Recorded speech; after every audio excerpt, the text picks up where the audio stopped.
Rahmati Allah, alhamdulillah kita bisa bertemu lagi atau telat sedikit lah, ambo ngaji pengajiannya terlalu gayeng.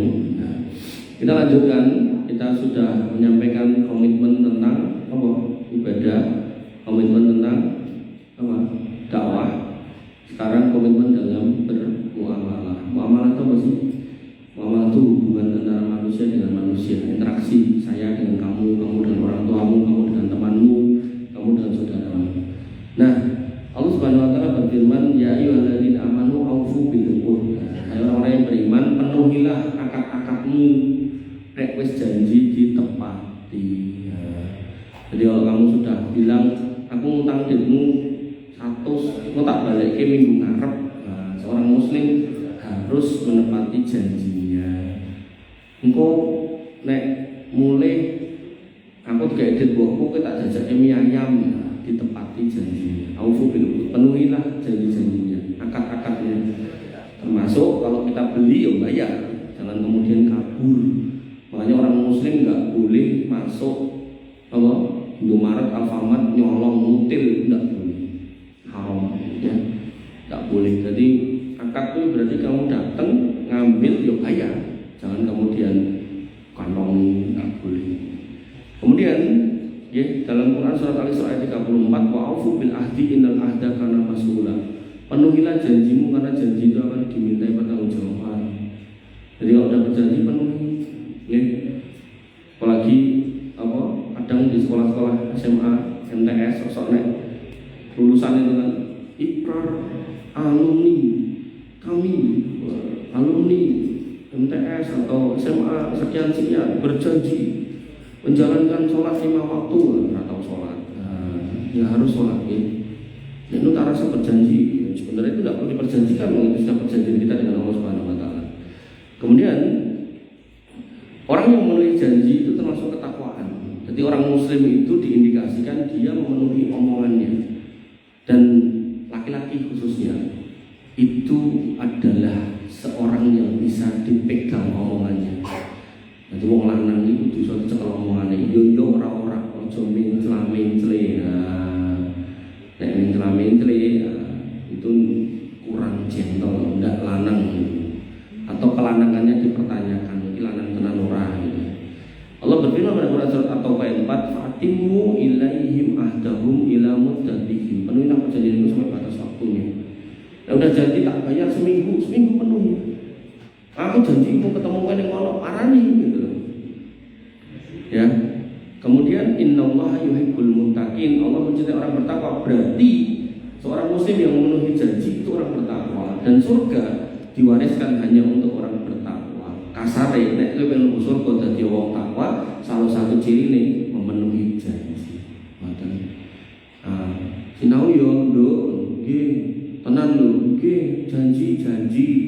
Buake ban ngomong sesuk mati. Kok kowe males gitu kan. Piye ngono.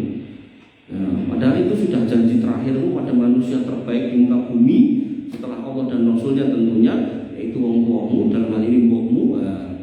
Omongan terakhir yang meling kowe kon sergep sinau, kira belum sinau. Iya gitu kan. Maka kita kalau berjanji itu hakikatnya nggak cuma urusan dengan manusia, tapi juga Allah mengawasi, malaikat mencatat. Makanya Allah mengatakan ma yalfidu min qaulin illa ladaihi raqibun atid. Apa yang kamu ucapkan satu kata pun itu ada raqib atid yang nyatet. Artinya kamu ingkar janji ya nanti dimintai pertanggungjawaban. Kemudian An-Nahl 91 dikatakan wa aufu bi ahdillah idza ahadtum, tepatilah janji dengan Allah bila kamu berjanji. Dalam hal ini contohnya menanggar, demi Allah engko nek aku lulus kowe tak traktir sate ayam gitu kan. Kok sate ayam, sate dicot ora gitu kan. Maka ini berarti dusta. Wala tangkudul aimana ba'da tauqidiha, dan jangan kamu langgar sumpahmu setelah meneguhkannya. Wis mbok ucapke mbok langgar, itu bukan seorang muslim yang baik. Orang muslim yang baik itu nek wis janji, nek bersumpah apalagi menyebut nama Allah itu harus ditepati. Parah lagi, Nabi mengabarkan ciri hari kiamat itu banyak pedagang dodolan dengan sumpah. Dodolan cilok ngono ki nganggo sumpah demi Allah. cilokku ini yang terenak di muka bumi sampai ke planet Mars, menurutku ora perlu gitu. Maka sumpah itu digunakan untuk hal-hal yang penting. Contohnya apa?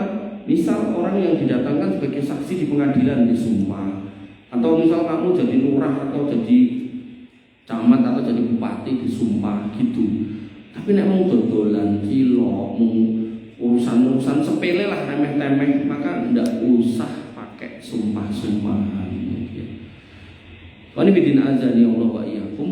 Dan komitmen terhadap kejujuran dan keadilan di sini adalah harus dilakukan bahkan dalam urusan perdagangan. Sampai Allah tuh menyiapkan, menurunkan, mewahyukan satu surat khusus untuk mengkritisi orang-orang yang nggak punya komitmen dalam keadilan. Jadi wong adil itu dalam Islam itu ditekankan. Jadi sebagai pedagang aja kamu suruh adil, kemudian kamu jadi penguasa pemimpin harus adil. Allah mengatakan wailul lil mutaffifin, celakalah buat orang-orang yang curang. Jadi ketika kamu dalam bermuamalah nggak bisa berkomitmen untuk adil, untuk benar, ngakali wong gaweane, maka celaka. Siapa itu? Alladzina idza talu 'alan nasi yastawfun, yaitu orang-orang yang apabila menerima takaran dari orang lain mereka minta dipenuhi. Nek tuku njaluk timbo. Mas, kalau piro? Sekilo 20.000. Ditimbang sekilo. Timbo siji yo. Kemudian dikatakan wa idza kaluhum awazanum yusirun, nek dhek sebagai bakul ngelongi. Jadi macam-macam ngelongi itu, mungkin barangnya sama terus dikelongi, bisa juga kayak beberapa video yang saya lihat itu. Jadi begitu pembelinya harus milih terus ditimbang. Pas arep ngresek iki pindah niki ini sepake pelem-pelem bosok. Jadi ditokne siji sing apik dijoli sing bosok. Itu juga bagian dari curang. Termasuk curang ketika kamu sudah menyatakan ke ibumu, bapakmu, "Mbok, Pak, Bu, aku sekolah ke kuliah." Oke, dibayarin, diragati, didaftarke, kamu masuk, daftar namamu si fulan sebagai mahasiswa di kampus ini, nomor induk mahasiswanya ini gitu kan. Banyak kuliah kira mangkat. Wah, curang itu namanya. Tidak boleh ya. Jadi dalam banyak case ini ayat ini bisa diterapkan. Dan seorang muslim harus hati-hati karena kalau sampai berbuat kecurangan itu akan dimintai pertanggungjawaban. Dan kemudian Nabi mengingatkan al-muslimuna ala surutihim, apa yang kamu perjanjikan harus dipenuhi. Artinya kalau kamu kemudian sudah mengatakan oke, deal, ini HP regane semene. Ning aku dene duit mung 500. Dadi sik kurang 300. Misal dile 800, oke gitu. Terus 300 ora tau mbok keke. Nah, itu dosa. Makanya kesepakatan itu termasuk misalnya kamu sepakat nih sama bosmu. Masuk ya Mas dari jam 8 sampai jam 5. Oke. Gaji semene. Oke, ya wis oke, deal tanda tangan di atas kontrak. Ning anggar mlebu mundur sama. Kok mulai mbok joke gitu kan. Nah, itu tidak boleh. Al-muslimun ala surutihim berarti harus penuhi. Lah ngono kosong banget, daerah kosong tentu kok golek gawean liya atau usaha, wirausaha. Jangan kemudian kamu ambil akad tapi kamu enggak penuhi.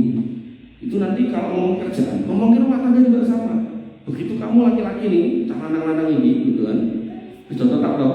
Sing ora tak suka langsung jan wis. Indo rum. Lagi pisan no. Baleni mau kapok. Nah, kamu sudah jabat tangan wali dari si wanita.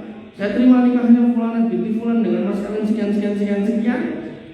Kok kemudian rambo openi ora nyebut gawe? Nah, itu kamu melanggar ini.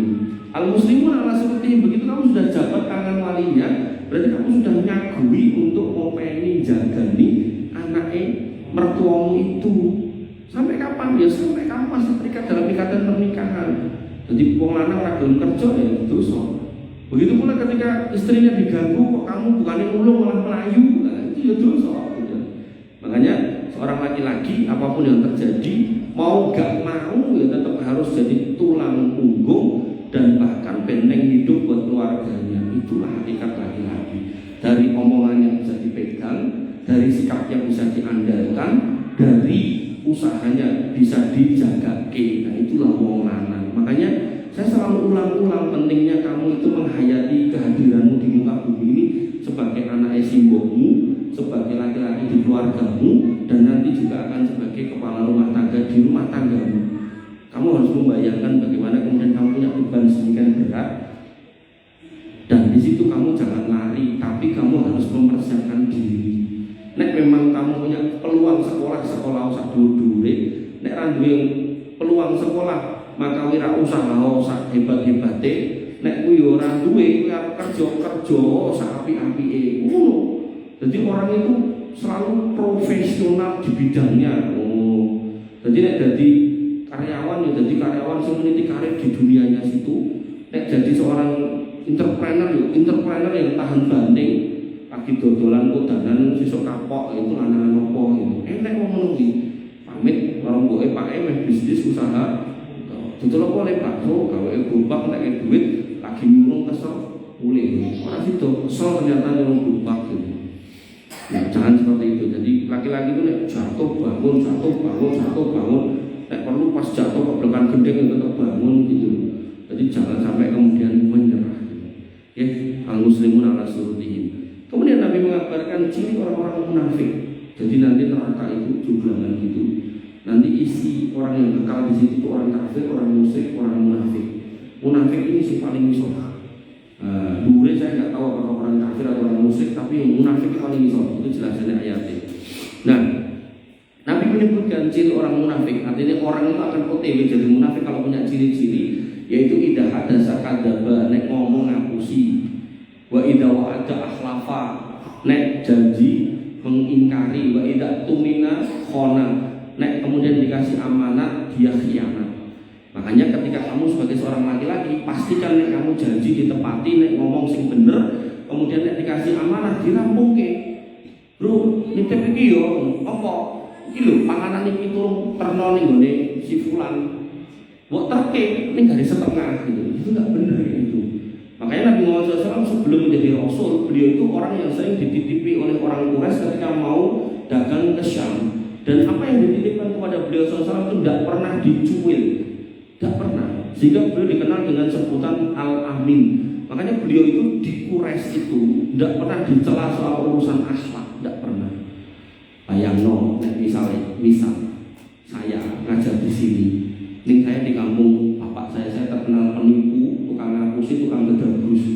Kira-kira kowe jek ngomong aku ora? Mesti ora. Coba rumah kayak ngomongin kampung kabeh dihapusi, ora cah nom, ora cah tuwa, ora lanang, ora wedok kabeh dihapusi. Sing ngomong investasi ning bodho, sing ngomong iki ning luput, sing ngomong kae ning kleru gitu kan. Sasa ngomongi walaupun pinter dalil kan gitu toh. Makanya nggih, Nabi itu enggak pernah dicela soal akhlak. Tapi begitu Nabi mengatakan, kowe kabeh aja nyembah berhala sembahan Gusti Allah kok udah. Mereka mulai mengatakan kamu ini penyakit, kamu ini penyihir, kamu ini orang gila dengan berbagai macam tuduhan.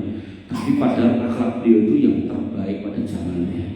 Makanya, kamu sebagai pemuda tak kasih tahu, pemudi juga modal terbesar dalam hidup itu bukan duit, modal terbesar itu kepercayaan.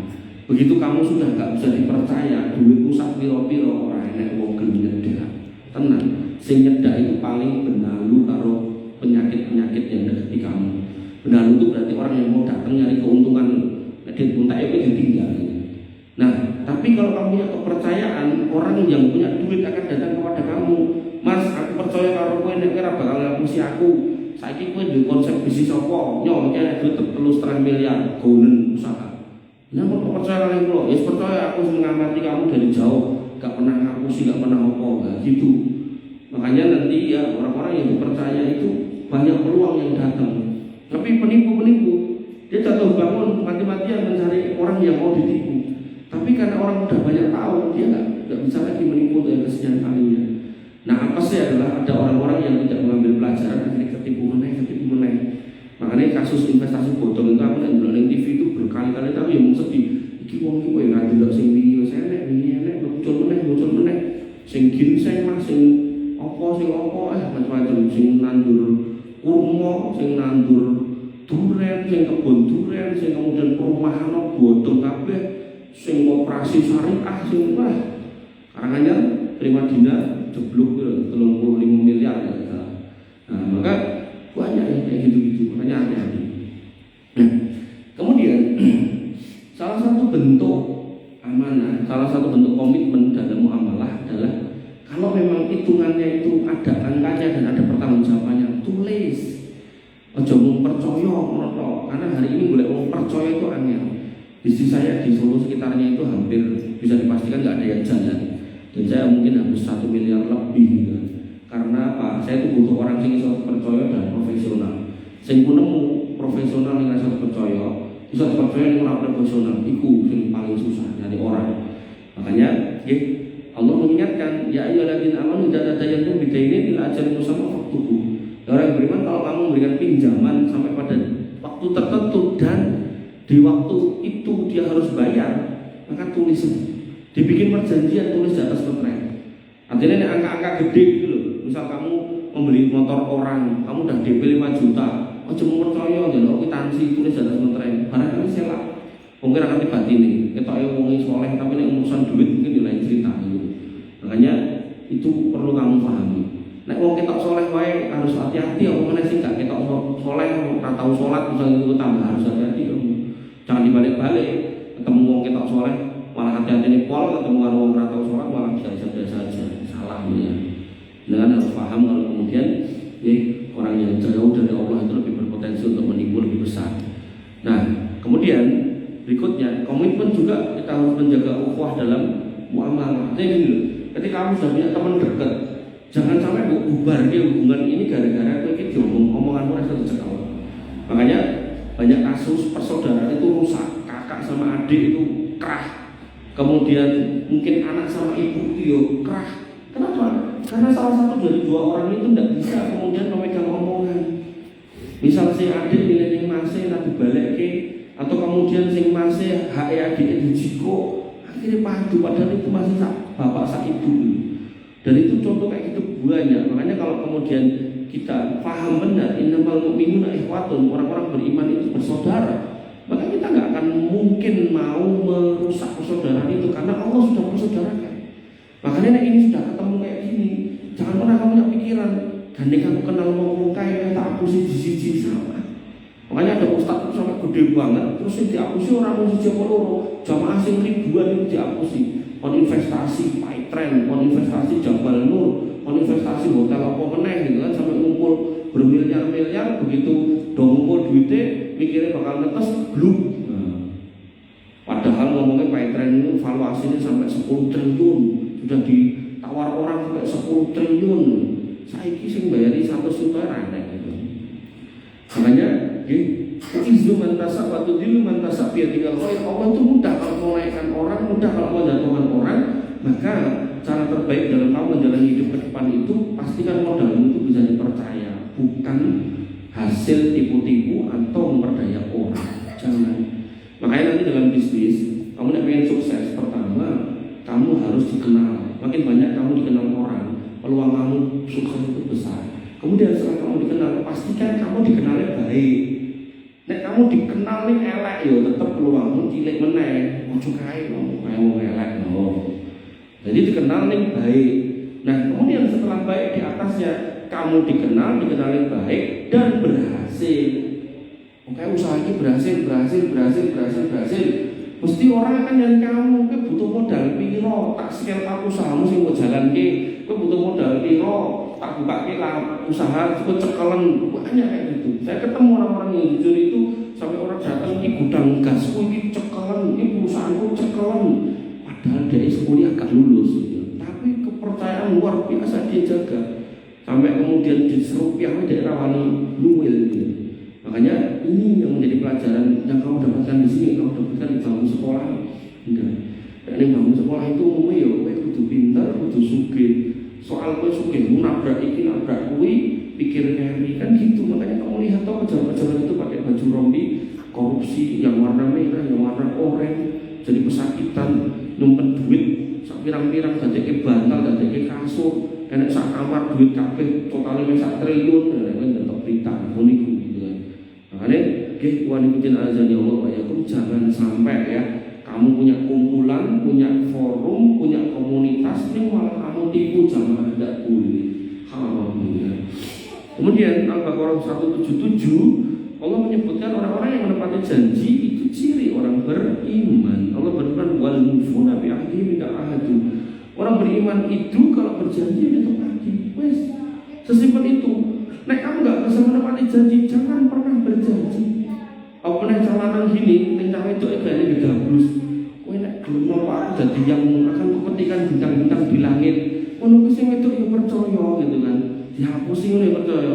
Aku kok metik bintang-bintang di langit lho, metik wah durian sing dhuwure ora karuan sanggup paling isone nganggo senggrek gitu kan atau ngenteni ceblok. Maka pastikan yang diomongkan tidak berlebihan. Kemudian yang diomongkan masuk akal gitu loh. Nek bahasa-bahasa kamu nek mau jadi istriku, aku akan berjuang untukmu, masuk akal. Tapi nek kamu nek mau jadi istriku, gunung lawu akan aku beli, itu ora masuk akal. Nopo ya? Ngono iku ya terus dipercaya, mandok-mandok munduk-munduk siap Mas, elok pipul. Akhirnya nikah gitu kan. Ngomongnya itu gunung lawu, ya dicil sik lemah sik ngono. Keduk ana sithik-sithik ngono. Rampung kapan ora roh itu pikiran dhewe gitu. Wallahu a'lam, selesai. Silakan yang mau bertanya, yang mau ngejak rame silakan. Benar kok. Anak saya tengok kayu mulai. Oh nggih monggo enggak apa-apa, silakan Mbak. Tak pakai hadiah lho Mbak, pakai batu hadiah itu. Wah. Hadiah tuh. Biar.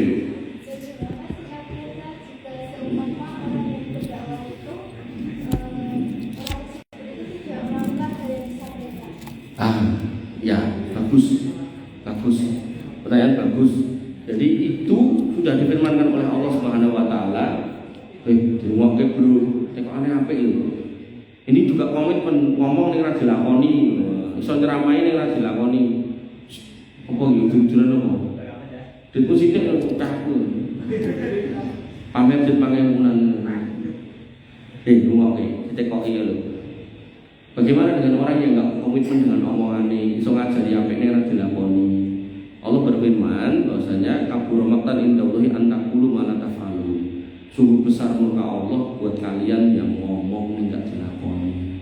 Makanya nggih al-qaul al-ilmu qabla al-qauli wal amal. Kita cari ilmunya dulu. Baru nek ilmune kamu hayati ilmu itu ngomong sak-oke. Jangan dibalik kaya saiki tak cilik-cilik wis mulai ngomong macam-macam malam idul tapi nglakonine uang ya. Oh nanti kamu harus gini. Nanti kalau kamu jadi ini kamu harus begini, skandali wong, tapi dek rasa tau bentuknya. Nah, maka nggih seorang muslim harus menepati omongannya, diusahakan. Tapi bukan berarti aku nek arep nyeramai wong kudu jadi wong apik, enggak. Justru yang tak rasakan, nek kita menunggu kita jadi baik baru kita ngomong, itu ora bakalan jadi. Karena tidak ada orang yang luput dari salah dan dosa. Makanya yang terbaik itu adalah ketika kita pernah melakukan kesalahan kita perbaiki. Kalau kita perbaiki, kita punya ilmu kita sampaikan. Makanya menyampaikan itu Nabi mengatakan balighu anni walau ayah. Nek meh nyampeke rasa oke-oke, rasa muluk-muluk, rasa munduk-munduk, siji ae, tapi nek paham sampaikan. Jadi ilmui dulu satu atau dua ayat atau hadis sampaikan. Ilmui dulu ilmunya, misal kamu yang belajar psikologi, nah ngerti ilmunya sampaikan gitu. Satu atau dua aja, enggak usah banyak-banyak ya. Itu dulu. Ada lagi yang lain? Ya, iya Mbak.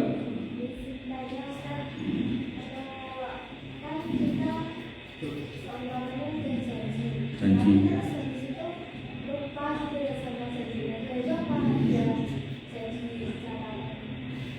Ya artinya kita tercatat sebagai orang yang mengingkari janji. Nah karena lupa, maka kita minta maaf sama yang kita janjikan.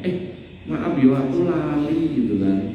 Kira-kira bisa di-reschedule ndak? Wah iso aku baca tahil. Yo aku yo ngapura yo gitu. Jadi kita jangan sampai melukai hati orang ini yang kita sudah berjanji gitu ya. Jadi minta maaf, jangan sampai melukai orang yang kita janjiin sehingga dia kemudian kecewa dengan kita. Jangan mendolimi orang. Itu. Ada lagi yang lain? Gimana Mas?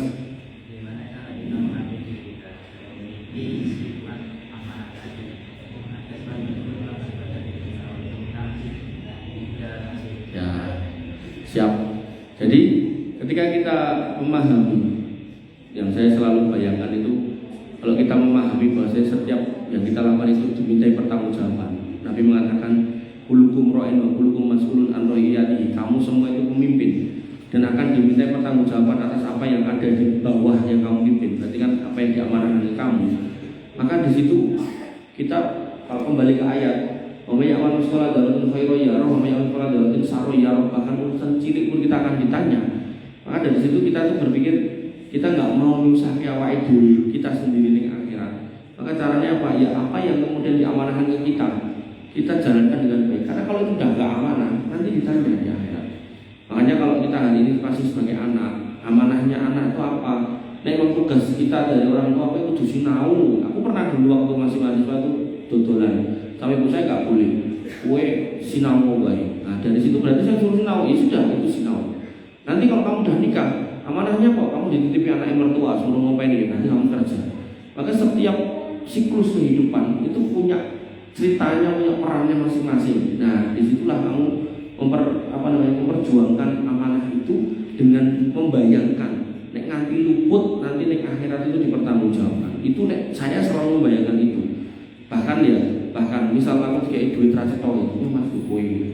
Itu saya melihat orangnya. Nek saya nggak yakin sama orang ini, saya akan tanya ini ditomo karena piye. Ya Bukoy wae ini dhewe. Wis clear kok alhamdulillah tak tomo. Tapi kalau kemudian hidup mau serangan fajar apa lagi lah gitu kan. Dari situ ya aku mau. Karena walaupun itu bentuknya duit, tapi kalau haram aku nggak mau. Apalagi jelas-jelas misal dia seorang penjudi, mulai sama tip-tipan sempoyongan duit gitu kan, terus kayak ini tak jajake, lalu tak cilik-cilik sahur tak jajak, ya aku mau gitu kan, main judi. Makanya ya amanah itu terkait dengan apa yang kita makan juga, sehingga kalau kemudian itu nggak halal itu juga akan diminta pertanggungjawaban. Karena apa? Karena kita dititipi badan ini pinjaman, nanti diminta oleh Allah Subhanahu Wa Taala dipertanggungjawabkan, ditanya, maka kita perlu memasukkan barang-barang yang halal. Makanya Nabi mengatakan, mana bada lahmin min suktin fanaru aulabi. Tidak ada daging yang tumbuh, badan yang bertumbuh, rambut yang tumbuh. Kalau tumbuhnya dari barang haram, minuman haram, makanan haram, maka api neraka itu lebih layak untuk memakan atau menjilatnya. Makanya itu juga amanah yang harus kita jaga. Makanya kok kamu dikasih badan sehat, ya kamu dan rusak karo rokok gitu kan, paru-paru bolong-bolong, ireng, blong, nanti kamu ditanya, tapi paru-paru tuh kok ini. Loh kan belum pernah ngerti toh. Aku punya teman dulu itu paru-paru ditugel siji gara-gara merokok itu. Jadi bolong-bolong, yang siji itu saking mau kayak bolongnya itu serasa dulu. Itu gel siji, dibuat siji daripada mengawer-awer kanggo gitu ditok nih. Wah, itu dan kamu nanti akan ditanya di akhirat.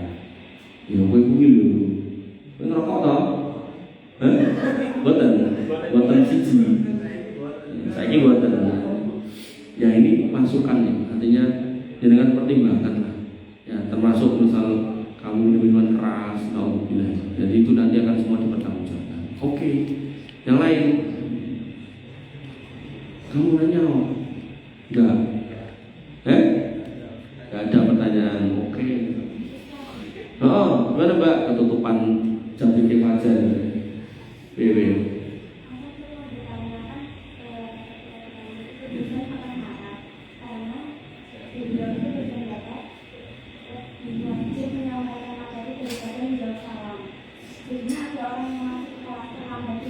Yeah.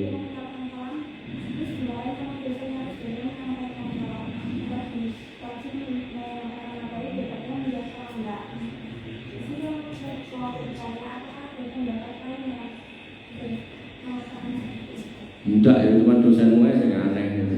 Yang ada ya orang salam ya dijawab. Ya cuma jawabnya itu kan enggak, hukumnya bukan fardu ain tapi fardu kifayah. Artinya gini loh, misal ya di sini saya dosennya, saya sedang menyampaikan materi, terus ada yang masuk, assalamualaikum, dan disepakati sing jawab sing cedake pintu situ gitu.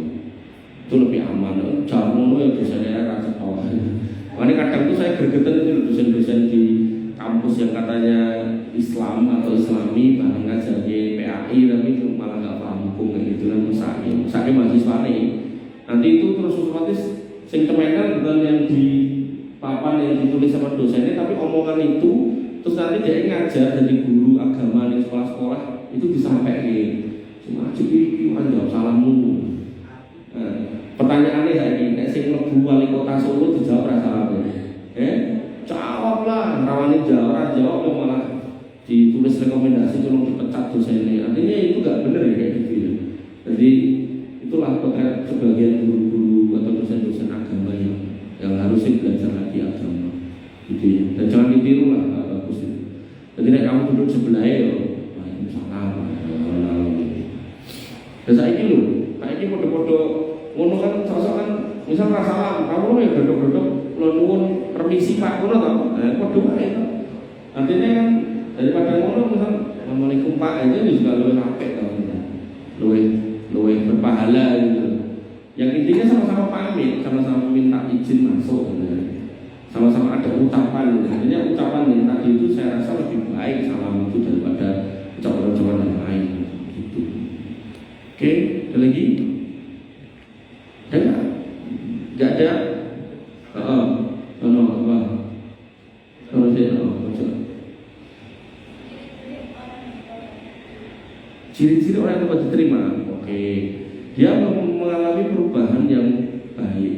Jadi misalnya dia yang tadinya mabuk jadi nggak mabuk, dia yang tadinya nggak sholat jadi sholat, dia yang tadinya merokok jadi nggak merokok, dia yang tadinya berjudi jadi nggak berjudi, dia yang tadinya pelit jadi nggak pelit.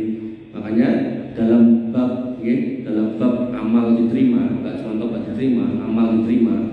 Tanda amal seorang itu diterima min sawabil hasanati al hasanatu ba'daha. Jadi nek kamu bar puasa Ramadan, kowe pengen ngerti posomu ketompo ora, lihatan amalmu setelah Ramadan.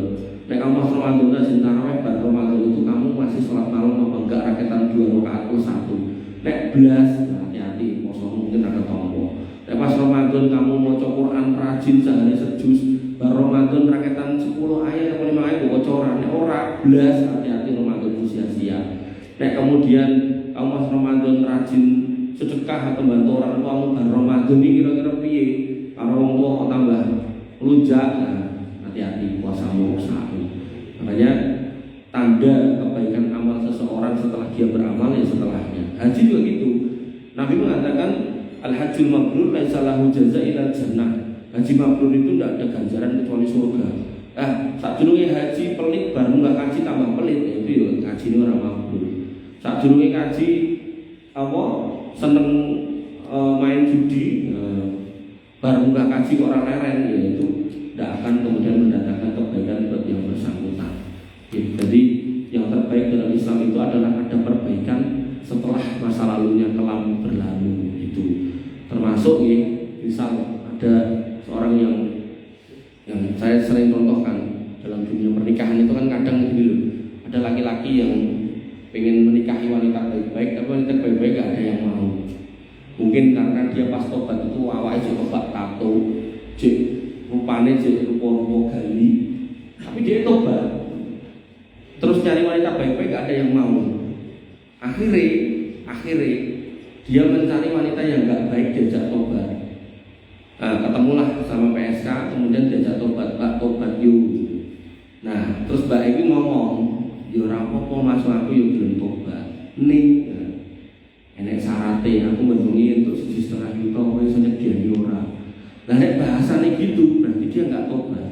Tobat itu meninggalkan semua kesalahan, apapun konsekuensinya dia enggak mau lagi ke situ. Artinya gini, nek wis ninggalke kuwi kok kemudian uripe rekoso ya tetep dilakoni. Ora kemudian aku gelem Mas kancane kowe tobat, aku ya tobat. Ning aku songin untuk 1,5 juta, ya kudu nyediani aku minimal semono, kuwi jenenge ra tobat. Jadi tobat itu harus benar-benar all out, tidak boleh kemudian bersyarat seperti itu. Itu ya. Yang lain dengar? Ya monggo Mas Indra. Infak masjid. Ketika kita misalnya atau setelah uang itu juga. Oke. Kalau soal penggunaan itu kembali ke takmirnya, ya, maka ulama yang saya tahu tentu infak itu sejak kita serahkan. Nah penggunaannya dikembalikan ke takmirnya. Takmirnya lebih ngerti urgensi, makanya ada takmir yang dia itu karepe apik, tapi gandeng ra nganggo ilmu akhirnya jadi salah. Infak wajibnya kumpul banyak, terus dia mikir mengkonek tak entek operasional orang ini cadangan, akhirnya diinvestasikan. Saya tak contohnya tadi, ada sebuah koperasi syariah dekek situ. Terus koperasi syariah ngomong benbulan itu tak baliknya 15%. Itu di nalar logika aja udah nggak masuk. Kenapa? Karena bank gede itu cuma berani ngasih bunga riba itu maksimal 8 atau 7%. Sekitar itu lah, nggak nyampe 10%. Ini kok enak lembaga cilik wanita kayak 15%, itu udah nggak masuk akal. Tapi gandeng orang nggak punya ilmu didorong nafsu tetap didengkek pertimbangannya ngonek cair kan iso ini iso ngono bayarannya neko-neko. Begitu dilebok ke 1 juta, bulan pertama cair, bulan kedua cair, jadi 1 juta kan 15% itu 15 juta. 15 juta masuk, bulan kelima atau keenam bluk terus hilang. Berarti kan tinggal kepengke 15 juta ping 5, 175 berarti dia hilang selawe gitu. Nah, maka yang seperti itu tanggung jawab takmirnya.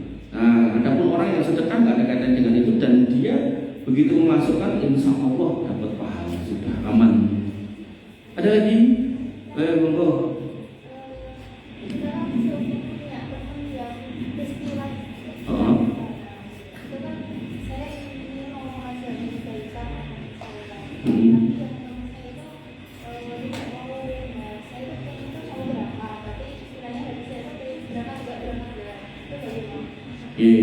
Jadi ketika kita ngomongkan petunjuk itu wilayahnya adalah Allah. Wilayah kita berdakwah. Nah, makanya Allah menyatakan tentang Nabi Muhammad, wa ma 'alaika illal balagh. Tugasmu menyampaikan. Soal pas mbok sampai ke wong emoh atau orang gagas atau bahkan melok ngece dan seterusnya, itu bukan wilayahmu. Saya pun dulu pas di usaha-usaha kayak dengan itu nek ngobrol diskusi sama teman yang non muslim itu wah tak bantai habis-habisan sampai corone dia masuk Islam. Saya semangat banget corone sampai argumennya patah, wah sampai dia nggak bisa membalas gitu. Tapi ya itu tadi pada akhirnya kalau hidayah itu nggak nyampe, yo nggak mau dia masuk Islam. Nah lala teman saya itu perempuan loh, begitu saya udah nikah, saya udah di luar kota, dia nelfon saya gitu, Mas, aku pengen nikahin, aku harus nikahin Mas. Sama siapa ini? Sama ini ada kenalan di kantor gitu. Terus saya aku tudungan loh gitu malah. Jadi masuk Islam itu jalan orang lain gitu. Artinya gini, mungkin bibit keraguan yang dia terima sampai akhirnya yakin untuk pindah mungkin bisa jadi walau alam berawal dari saya. Neng sing nomo wong liho, ya enggak apa-apa gitu kan. Itulah namanya dakwah. Jadi bisa jadi mungkin saya kira ceramah ini orang gagas, dan mungkin nanti umur mungkin 25, 27, 35, golek ya aku bisa nggak gitu. Ternyata bener sih dengan ngomong dan itu tak 1-2 sih kayak gitu. Artinya banyak orang yang kemudian nyari saya karena saya pernah ngomong sekian lama dan aku tuh sok lali ning endi ning ceramah, kapan ning ngomong, ketemu sampean ning endi. Dia yang berusaha mengingatkan gitu. Jadi saya pernah kuliah di IPB itu cuma 6 bulan. Itu saya punya temen, ya saya juga nggak ngerti, aku yang perasaan itu interaksi biasa. Begitu saya keluar, nggak tak lanjutin, cuma 1 semester. Itu dia itu kayak corone nyari saya. Padahal waktu itu HP itu nggak ada. Dicuari untuk alamat komendi, wah akhirnya ketemu, lanang ya bukan perempuan. Begitu ketemu, di cipika aku ya jarang melihat ini. Merasa aneh gitu cipika ini. Dan dia meluapkan bagaimana dia itu merasa kehilangan dan aku ya bingung. Ini jadi dia tak pakai, aku mau serang apa ini. Mau prinsip saya itu kalau saya punya teman dia butuh bantuan, saya mau membantu tak bantu. Jadi sejak SMP itu saya ngapal hadis yang ada di Bulughul Maram. Nabi mengatakan, wallahu fi auni abdi madamal abdu fi auni akhihi. Allah itu akan senantiasa menolong hamba kalau hamba itu senantiasa ringan tangan membantu orang lain, itu tak pegang terus. Makanya kalau ada orang sambat dan saya berani atau bisa tak bantu. Misal khususnya isi kajian gitu, agar orang minta saya suruh ngisi dan jadwalnya itu nggak bentrok, saya mesti iyakan. Makanya aku ngisi di sini ketemu kalian itu cuma 1 dari 120 kali jadwal saya bulan ini gitu. Makanya dalam waktu yang singkat itu manfaatkan. Kamu ketemu sama dia orang yang di tempat lain itu kanggu 121 kali.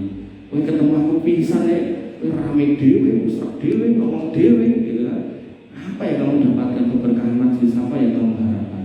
Gak ada. Itu makanya manfaatkan yang baik biar kamu jadi anak solih, ya toh, didongake, subuhan yo dicepake, hadiah yo diekeke, ya cukup. Jadi semua orang itu menyayangi kalian di sini. Nah, berikanlah respon yang baik sehingga ada keberkahan dari hidup ini. Tak balik ini, aku kesini itu ketemu kamu 1 dari 120 kali, 22 kali. Makanya orang lain itu membutuhkan saya nyelakin menemani kamu. Dari situlah saya berharap responnya yang positif, gitu loh. Dirungokke, dikadeke, difahami, dihayati, diperbaiki. Kan tadi saya sudah bilang, laki-laki itu ditunggu tanggung jawabnya pada dirinya sendiri, orang tuanya, keluarganya, bahkan nanti calon keluarganya. Maka kamu akan berhadapan dengan masa depan yang berat. Maka jangan jadi laki-laki yang gak punya mental baja. Makanya gue ini tak gembleng, bahasa saya itu tak gembleng, mungkin bahasa mungkin dibully atau apa. Sebenarnya itu cuma memotivasi kamu, ben kamu nek jadi lanang yang profesional gitu loh. Kamu jadi apa? Mau jadi orang sekolah sing tenan, mau jadi pegawai sing tenan, mau jadi pebisnis sing tenan. Wong karo ngobrol karo soal bisnis tak kon di kowe tak gambar yo iso aku iso. Jelas semua saya bisa. Makanya manfaatkan interaksi kita sebaik mungkin. Aku nggak ngerti umurku sampai sepanjang apa, aku juga nggak ngerti apakah aku akan sempat lagi ketemu kalian. Tapi nek nggak mau manfaatkan ketika kita bisa ketemu kayak gini, rugi memang gitu loh. Gitu saya itu bener. Aku tadi telat yang karena besar itu pertanyaan betul-betul bisa jawab. Begitu mereka menyadari sudah jam 8, sudah mereka ngomong pun mau nanti gitu. Dikiranya aku mulai, aku ini nemoni kowe gitu. Gitu. Ada lagi? Mbak, Mas? Oh, kamu Mbak?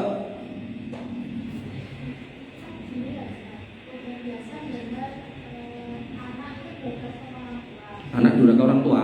Oh.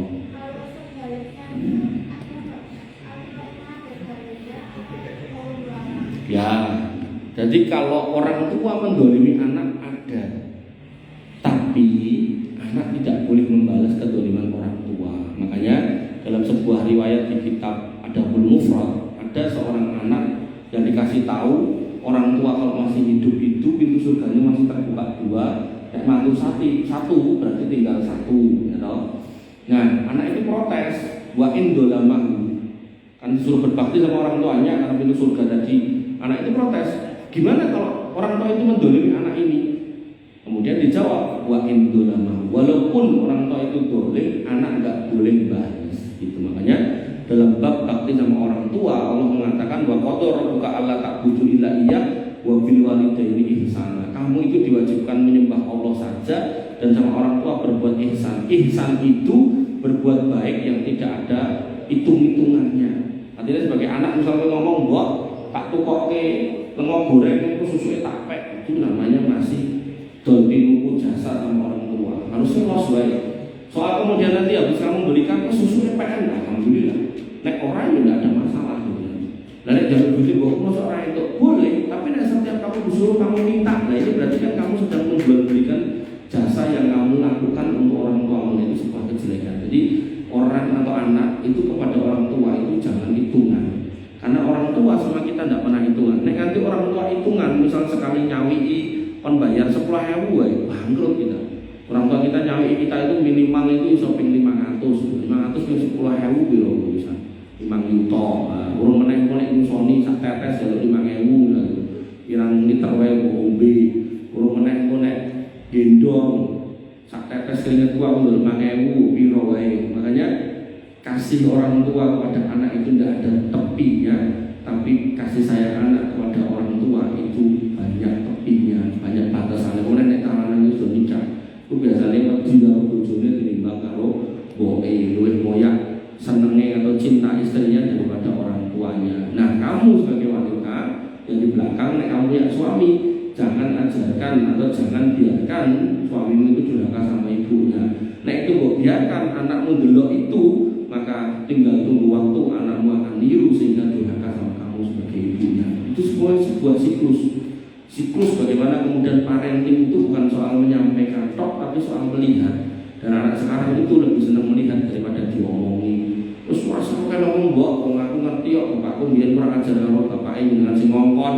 Nah, iki dia kurang ajar karo kamu. Nah, makanya di situ parenting terbaik itu adalah memberikan contoh. Nah, contoh terbaik yaitu kamu dorong suamimu ini untuk berbuat bakti orang tuanya.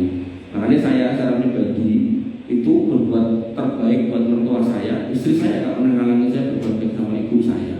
Makanya mulai moral yang buat melipir, ngelumidin, ngelumito, saito, ujung atau teko, bukan ide biro atau teko. Malah kadang aku lama nggak datang orang gitu. Makanya itu perlu kamu desain. Jangan kayak sebagian orang sing lanang cinta banget karo istrine benci banget karo mertuane, akhirnya sampai ada kata-kata pilih aku atau ibumu. Nah, itu tidak boleh dalam rumah tangga orang muslim, tidak boleh gitu. Harus kamu larang dirimu untuk sampai di posisi itu. Dan kemudian seorang laki-laki yang mau pilih, katakan aku ora bakal milih, aku tetap baik kowe, itu kayak tetap bohku. Nah, itu. Jadi kamu sebagai laki-laki itu jangan pelin-pelan loh. Ojo main kelamin, kamu harus di tengah menyeimbangkan. Nek kamu sebagai kepala keluarga yang benar harus mengayomi istrimu, dan kamu sebagai anak yang kudu ngomongnya ngomong. Jadi jangan pernah menjadikan itu pilihan. Karena nek dibandingin ya ora iso. Wong bojomu bandingkan mbokmu ora bakal ketemu. Mbokmu bandingkan bojomu ora mungkin iso. Gitu. Bojone iso dikeloni mboke apa ya iso, ora iso. Keloni tentang kutip dulu. Ada lagi yang lain? Gak ada? Tunggu. Monggo. Bisa kalau bapak main judi, kalau itu menang dikasih istrinya, tapi istrinya nggak tahu itu hasil judi. Nggak apa-apa. Nggak tahu loh. Nggak apa-apa. Jadi gini loh. Ada seorang bapak penjudi. Saya baca kok itu ngomong. Ada seorang bapak penjudi. Bapak ini kan wajib ngasih nafkah. Maka anak istrinya itu boleh menerima duit itu sebatas kebutuhannya. Kebutuhannya apa toh? Oh, anak itu pakai beras, ya nek itu pakai beras kalau duit ora apa. Oh, anak itu bayar SPP dibanding kalau duit ora apa. Nah, misal kita anaknya, ya ning sekolah mlaku iso, ya serasa dadak Pak, gandeng jenengan menang.